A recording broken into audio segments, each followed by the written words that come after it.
Benches اختیارات case پر توہین عدالت، بادی النظر میں ججز کمیٹی نے جوڈیشل آرڈر نظر انداز کیا۔ جسٹس منصور سپریم کورٹ کے 2 رکنی بینچ نے بینچز اختیارات کا کیس سماعت کے لیے مقرر نہ کرنے پر ایڈیشنل رجسٹرار کے خلاف توہین عدالت کیس کی سماعت کی۔ سماعت کے دوران جسٹس منصور علی شاہ نے کہا کہ ہمارے سامنے بنیادی سوال یہ ہے کہ جوڈیشل آرڈر کی موجودگی میں ججز کمیٹی کیس واپس لے سکتی تھی، کیا جوڈیشل آرڈر کو انتظامی آرڈر سے تبدیل نہیں کیا جا سکتا؟ اس پر عدالتی معاون وکیل حامد خان نے کہا کہ انتظامی آرڈر سے عدالتی حکم نامہ تبدیل نہیں ہو سکتا۔ جسٹس منصور نے کہا کہ ہمارے سامنے کیس ججز کمیٹی کے واپس لینے سے متعلق ہے۔ چیف جسٹس پاکستان اور جسٹس امین الدین خان ججز کمیٹی کا حصہ ہے۔ بادی النظر میں 2 رکنی ججز کمیٹی نے جوڈیشل آرڈر کو نظر انداز کیا۔ اگر ججز کمیٹی جوڈیشل آرڈر کو نظر انداز کریں تو معاملہ فل کورٹ میں جا سکتا ہے۔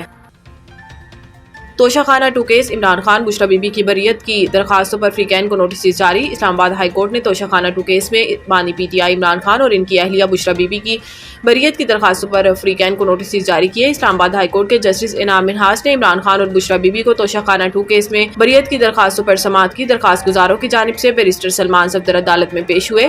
وکیل صفائی بیرسٹر سلمان صفدر نے توشہ خانہ 2 کیس کے ٹرائل پر حکم امتناع جاری کرنے کی استدعا کی، جس پر جسٹس انعام امین منہاس نے کہا کہ کرمنل کارروائی کو اس موقع پر اسٹے کرنے کی کوئی عدالتی نظیر موجود نہیں، دوسرے فریق کو آ جانے دیں، دونوں کو سن کر دیکھ لیتے ہیں، ہم آپ کی درخواست پر نوٹس کر کے دوسرے فریق کو بھی سن لیتے ہیں۔ بیرسٹر سلمان صفدر نے مختلف عدالتی فیصلوں کا حوصلہ دیتے ہوئے کہا کہ پروسیکیوشن کا کیس ہے کہ تحفہ وصول کیا، تخمینہ کے لیے دیا، ضمانت کی 2 درخواستوں کے احکامات بھی لگے ہوئے ہیں، ٹرائل کورٹ کو کارروائی روکنے کا حکم دیا جائے۔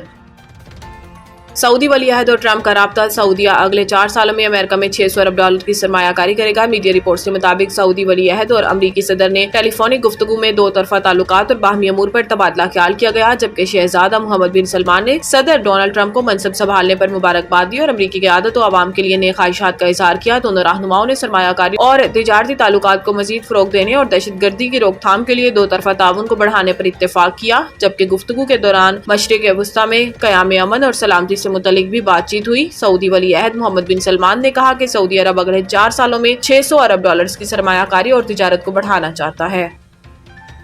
9 مئی توڑ پھوڑ کیس، عدم پیشی پر عمر ایوب کے وارنٹ گرفتاری جاری۔ سرگودا کی انسداد دہشت گردی عدالت 9 مئی کو میاں والی میں ہنگامہ آرائی اور توڑ پھوڑ کیس کی سماعت ہوئی۔ ATC کی جج محمد نعیم شیخ نے کیس کی سماعت کی۔ کیس کے سماعت کے دوران عدالت کے اطراف میں سیکیورٹی کے سخت انتظامات کیے گئے تھے۔ مقدمہ میں نامزد ملزمان پنجاب اسمبلی میں اپوزیشن لیڈر احمد خان بھچر، صنم جاوید، عالیہ حمزہ، MN بلال اعجاز سمیت درجنوں کارکن عدالت میں پیش ہوئے۔ اپوزیشن لیڈر قومی اسمبلی عمر ایوب آج بھی عدالت پیش نہ ہوئے۔ عمر ایوب کی وکلا نے ان کا میڈیکل سرٹیفکیٹ عدالت میں پیش کیا۔ عمر ایوب کی عدم پیشی پر عدالت نے برہمی کا اظہار کرتے ہوئے ریمارکس میں کہا کہ عمر ایوب خان مسلسل 3 پیشیوں پر عدالت میں نہیں آئے۔ اپوزیشن لیڈر کی عدم پیشی کے باعث دیگر ملزمان پر بھی فرد جرم عائد نہ ہو سکی۔ عدالت نے PTI کے سینئر رہنما عمر ایوب کے وارنٹ گرفتاری جاری کر دیے۔